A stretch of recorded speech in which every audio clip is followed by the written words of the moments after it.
bandako oyo ezalaki nango mobimba libenge ezala minimisable. Bolga boyoka bakufi de place wana parce que ndako wana les recueillis, il y avait des familles, il y a deux ou trois familles, 2 ou 3 parcelles ezalaki wana na butu mbule beta heureusement était bon ba évacuer ki bango avant événement et salam.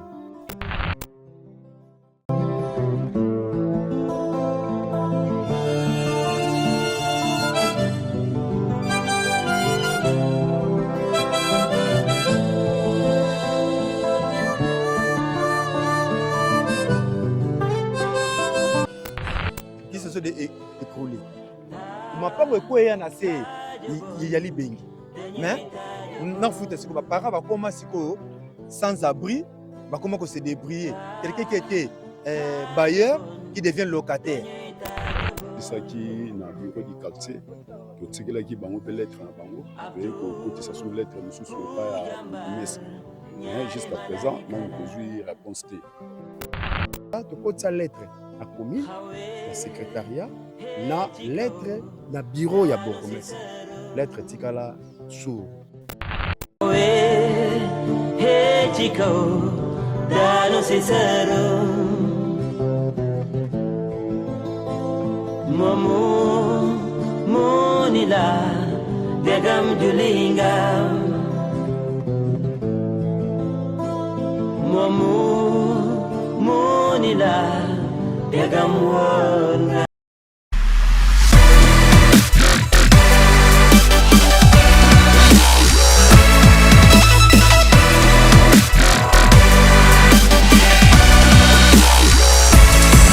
VIP Press Congo TV online.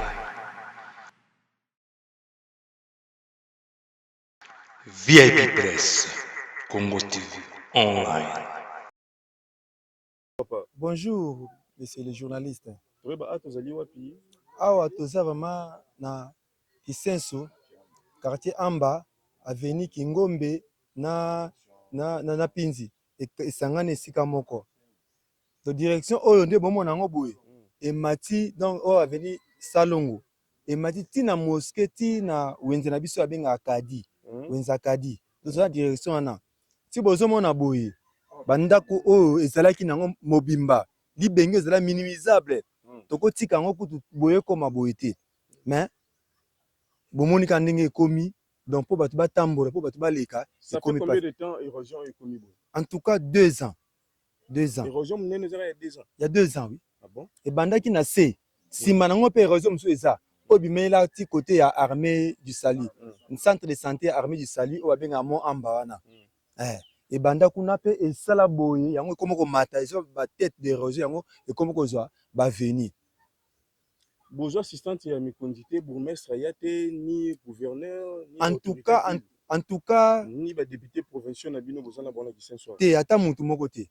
Biso tozwaka biso moko kaka.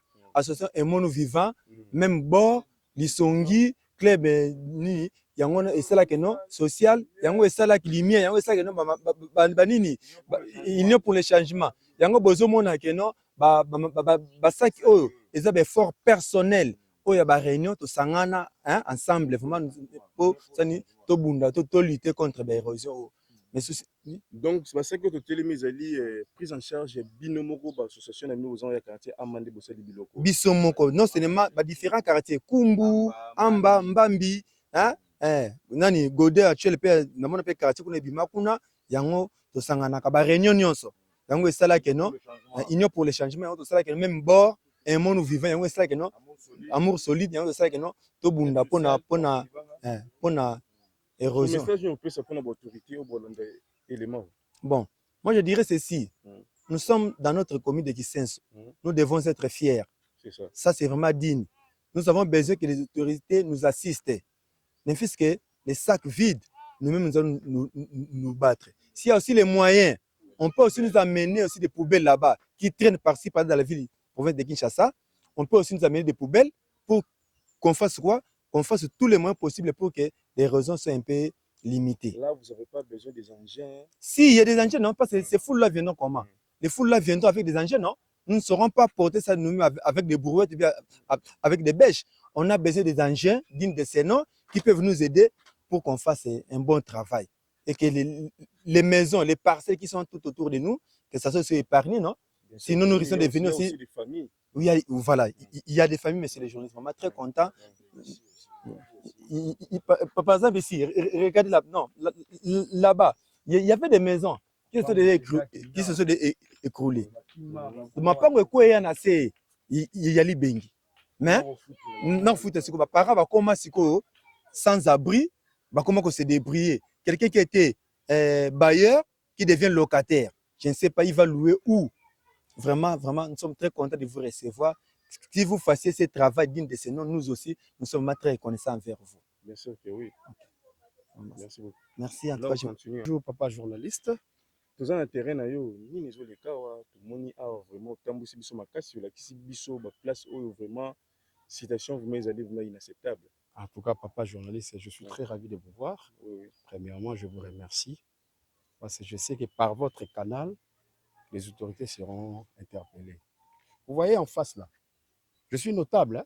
Vous voyez là, il faut bien préciser, un notable commis d'édition. Je suis notable, monsieur Alain Akassila. Je suis notable. Vous voyez la maison là? Oui, oui. Il n'y a pas longtemps, Ndakwana et Koyaka. Bolga Boyoka, Batmakoufi, de place Ouana. Parce que Ndakwana les recueillis, il y avait des familles. Il y a deux ou trois familles, 2 ou 3 parcelles les Akiwana. Nabutu, Mboule, Beta, Rezma, était bon, bah évacuer qui bango avant événement et salam. Bon, vous voyez là, c'est la maison.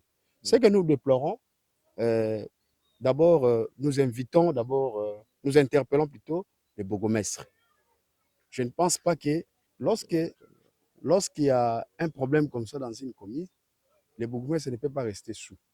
Ils devaient venir à Mona, tout l'accès réalité. Mais jusque-là, tu as sa lettre, la commune, la secrétariat, na lettre, na bureau, il y a bourgmestre. Lettre tikala sourde. Et puis, il y avait jusqu'à présent aucune réaction. Ça fait 3 mois depuis que tu as lettre. Tu sais qui a son abisso. Ne fais-ce que va passer sur engin, soit basak, pour permettre de kanga maï et ça la suba dégaté. Parce que vous voyez toutes les maisons ici. Nous sommes dans un quartier, il y a plus ou moins 2000 habitants, 3000 habitants. Et puis il y a des maisons, des familles, où les parents, les moyens ont chuté. À Sombal Pang, depuis 1990, 1980, nous avons une famille. Maintenant, les lots, ils sont les athées. Ceux qui les lots ont commis locataires. Alors, on va foutre dans tout ça. C'est que les quartiers vont disparaître. Nous, en qualité de notables, nous interpellons le ministre de l'ITPR, nous interpellons aussi le bourgmestre, le gouverneur même de la ville de Kinshasa, qui viennent au secours. Aïe, au secours, on a besoin. Pas les chefs de l'État aussi. Bien sûr, bien sûr. Je lui salue là où il est, son Excellence, Monsieur le Président de la République. Nous sommes ici les habitants de Kisensu. Ça, c'est la ville. Nous ne sommes pas dans la brousse, dans une province. Nous sommes dans la ville de Kinshasa. Dans la ville de Kinshasa. Kisensu fait partie des villes qui ont aussi beaucoup d'habitants. Et puis parmi la commune votée chef de l'État, Kisensu est la carte. Nous appelons un peu les autorités à vraiment battre la bisso, aider bisso. Ça serait une bonne chose. Merci beaucoup, papa journaliste, et votre présence vous a vraiment aidé. Parce que tout le monde qui a voix les images parlent, les autorités seront saisies automatiquement. Nous sommes là ensemble, nous sommes là la famille. Si vous nous appelez même par canal, il y a monsieur le journaliste, a lié à Salaki reportage. Nous sommes à Kisensu. Nous sommes à Kisensu. Donc, c'est un peu ça mon message. J'interpelle encore une fois le gouverneur de la ville, j'interpelle le ministre de l'ITPR, le gouverneur de la ville de Kinshasa, monsieur le bourgmestre, surtout, c'est votre commune, hein, monsieur Godet. Nous vous demandons vraiment, nous vous supplions de sauver la famille ici, les familles plutôt qui sont de ces côtés.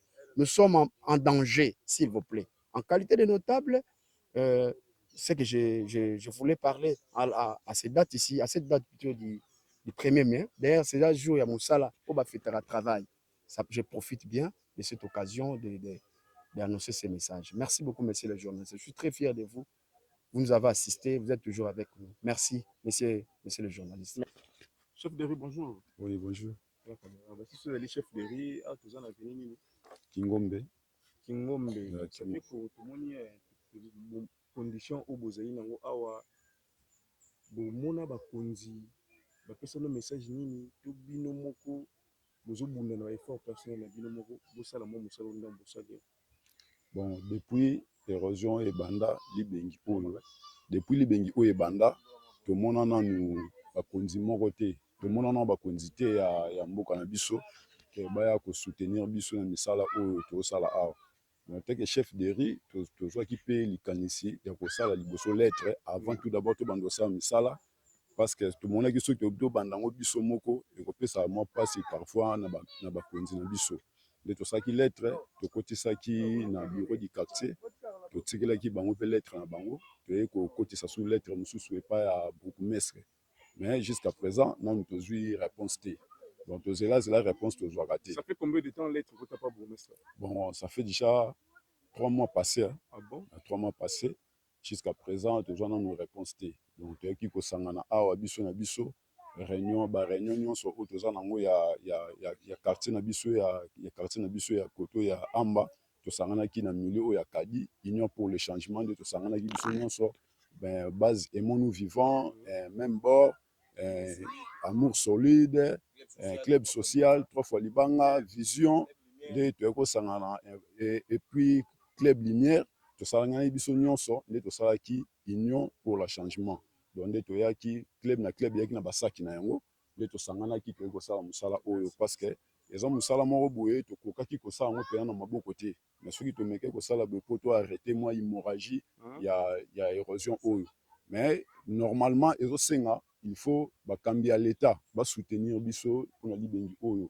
Bomoni bino moko bandako tala bandako oyo ezokende, donc bandako oyo ezokende déjà awa oui danger donc awa toza na direction ya Salongo eza pena principal oyo bato bautaka riflar bato bauta riflar tikuna na se bamataka bodo eza pena direction oyo baétudiant bandek oui quartier Kabila donc tout ça baétudiant balekaka boye nde bazwaka mwa raccourci opo babima na Chine na nzela oyo bazosala kuna, donc kozwa oyo direction oyo tout droit ti obima na wenze ya Kadi otombe malamo na prince oyo bazosala esika wana eza kutu na fulu moko eza wana, donc inombiste tosengaki bourgmestre atindela biso agent oyo ezalaka kuna na commune na beno batoki kotinda balongola yango kuna baya kobwakela biso awa pour que emekosunga biso quand même na bamosala tozosala parce que eza batravaux forcés tozosangana biso na biso nde tozosala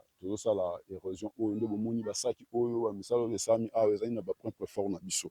Donc toza pena na soutien te, mais toza pena na souci na bango baya kosunga biso basunga biso matériellement mpona bamisala oyo ezosenga pena nde baengin babene baya kobwaka biso bainombiste wana awa. Donc kobanda awa libulu ebandaki boye ebandaki moke tobandi kosala yango tozali voir même ata badepute oyo totindaki bamaloba mais tomoni jusqu'à présent tomona bato te. 2028 boyamba bonga papa enzali sili. OK 2028 wana donc toyebi nanu te parce que biso toza ebele toza pena ebele toza pena ebele donc tomonaka bango kaka bayaka toyambaka bango toyamba mpe bango mais croyant ke bakosunga biso na makambo oyo donc tomonaka te eloko te, mais présence na bino toyebi ke tantôt na nsima na bino makambo ya bien ekosalama. Oui, bakonzi balandaka biso baolanda message ni opesa mpona ministre ITPR atala makambo esali baérosion banzela.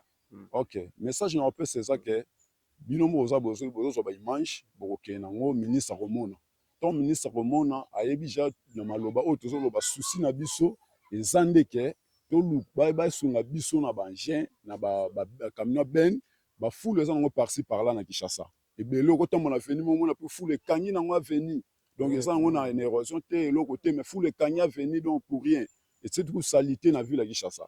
Mais soki moyen kozala dès que toza mpe na temps oyo tosalaka mosala ya salubrité bazolongola basalite pour que ville ya Kinshasa ezala propre ya banzela balongola yango bayakoboka esika oyo ezosenga fule evanda nde yango oyo, mais esika fule ezosenga fule evanda bazoya te, mais esika oyo eza nango ke fule ezosenga evanda wana te bato baleka pour ke ezala soin batiki yango kaka bongo. Mais susi na biso eza baya nde kosunga biso bamemela biso bayela biso babene na baengin na direction oyo tout droit na wenza Kadi fulu eza wana osino ta basala mpe prince nzela oyo tozalaki na beton moko ezalaki depuis Belge ezalaki wana donc ekweyaki nde na mai ekibindi na se ya mabele beton wana ezalaki te ezalaki nzela oyo symbole oyo ya banzela oyo belge atika donc place oyo à l'époque ezalaki likadam bapere na biso bandoyesa biso awa makadam ezalaka awa donc eza nzela oyo esengi basala yango bachinois bayaki mpe koleka awa nde bazosala baétude ya nzela ya milie babandaki koya balekaki awa baseki bapareil na bango basiraki biso bayesa biso mpe ke nzela il faut leka awa mais tala nzela yango jusqu'à présent tozosouffrir bato bakenda kotoka mai boye na baforage bazokita boye en tout cas mpasi pene ezosala biso makasi teke chef de riz nde tosanganaki na bandeko mosusu tomekaki mpe kozwa ide wana tosala lettre tokotisa mais jusqu'à présent tozwa ide te bon fondateur na biso na président na biso ya club na biso aimons nous vivant totalaki ke bandeko ebele soki totika boye bambula oyo ntango ekoya ekoluka badega ekoluka mpe bato bakufa toyebi bien ke bato bakufaka mpe na bambula ya makasi donc yango moni tozwaki ide wana tosanganaki baclub nyonso nde totangi nde tosalaki union pour le changement yango wana omoni tosalaki mosala oyo en tout cas merci beaucoup basango ezokende bakonzi bamona yango baya kosunga biso mpona milie na biso eza ville ya Kinshasa toza na province te toza na ville ya Kinshasa donc awa soki baye kosoutenir biso ekozala malamu mingi merci beaucoup vraiment une grande remerciation. Nous vous remercions beaucoup parce que vous êtes venus nous visiter, vous avez vu les réalités que nous traversons dans notre commune et dans notre quartier Amba. Vraiment, nous sollicitons aux autorités dignes de ces noms qu'ils viennent nous aider. Comme les amis ont dit là, nous avons des fous qui traînent dans des avenues. Si on peut venir injecter ça ici, ça serait vraiment une très bonne chose. En tout cas, ma conclusion c'est là. Nous demandons à tous ces jeunes, à tous ces gens-là, à toutes les autorités de venir nous aider, que nous puissions travailler, que notre commune, que notre quartier soit aussi de l'avant. En tout cas, je vous remercie. Merci beaucoup, Président. Oui, notable. Oui, en qualité de notable. Vous voyez, en face, là, il y a une église, il y a la mosquée. La route ici qui amène comme ça, il y a la mosquée qui est quelque part là. Vous voyez, l'érosion, sa tête est déjà ici. Ce sont les jeunes qui ont fait à l'air moins de 100 mètres. La mosquée là va tomber. Nos frères musulmans, si vous nous écoutez aussi, venez en aide. La mosquée là, c'est pour nous tous. C'est les bijoux de notre quartier qu'on nous a légués. De génération en génération, nous avons aussi besoin de voir cette mosquée là. Derrière ici, il y a un hôpital, le centre hospitalier Amba, Ahmed Issali. Ça, c'est aussi notre hôpital. Il y a des mamans qui mettent d'abord au monde. Il y a des enfants qui sont malades, qui sont là. Aujourd'hui, s'il n'y a pas cet hôpital-là, les gens vont mourir. Nous vous appelons vraiment à l'aide, s'il vous plaît. En bref, c'est un peu ça. Merci beaucoup. Merci beaucoup. Toutes de bonnes choses à vous tous. Je pense qu'il y aura une réaction très bientôt là. Très bientôt, il y aura une réaction rapide. Merci beaucoup. Merci beaucoup. Ok, merci, monsieur le journaliste.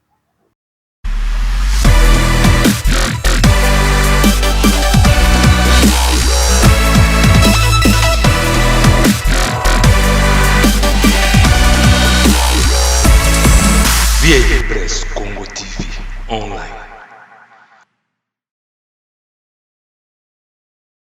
VIP Press Congo TV Online.